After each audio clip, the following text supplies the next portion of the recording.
ताज्या घडामोडींसाठी स्वानंद न्यूजला सबस्क्राइब करा आणि बेल आयकॉनवर क्लिक करा।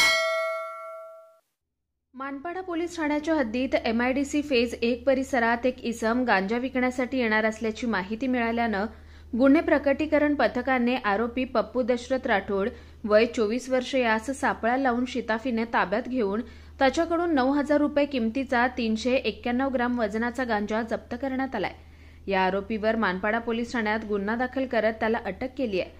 ही कामगिरी अप्पर पोलीस आयुक्त संजय जाधव, पोलीस उपआयुक्त अतुल झेंडे, सहाय्यक पोलीस आयुक्त सुहास हेमाडे यांच्या मार्गदर्शनाखाली वरिष्ठ पोलीस निरीक्षक विजय कादबाने, पोलीस निरीक्षक राम चोपडे, दत्तात्रय गुंड, जयपाल गिरासे, सहाय्यक पोलीस निरीक्षक महेश राळेभात, पोलीस हवालदार राजेंद्र कुमार खिल्लारे, सचिन साळवी, पोलीस नाईक कृष्णा बोराडे, पोलीस शिपाई घनश्याम ठाकूर, गणेश बडे व नाना चव्हाण यांच्या पथकाने केली आहे। या गुन्ह्याचा तपास सहाय्यक पोलीस निरीक्षक महेश राळेभात हे करतायत। मानपाडा पोलीस ठाणे हद्दीत वरिष्ठांच्या आदेशाने आणि मार्गदर्शनाखाली अवैध धंदे तसेच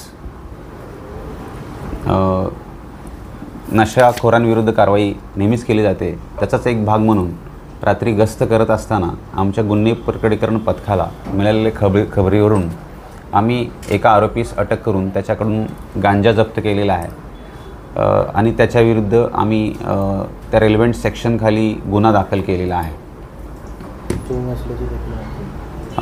आरोपीचं नाव आहे पप्पू दशरथ राठोड। याच्यापूर्वी पण त्याचे पोझिशनचे म्हणजे ताब्यात बाळगण्याचे, जे विक्रीसाठी ताब्यात बाळगणे, गांजा ताब्यात बाळगणे असे गुन्हे आहेत। तर गुन्हेगारी पार्श्वभूमीचाच असलेला पप्पू राठोड याला आम्ही ताब्यात घेतलेला आहे आणि अधिक तपास करीत आहोत। कुणाल म्हात्रे, स्वानंद मीडिया, कल्याण।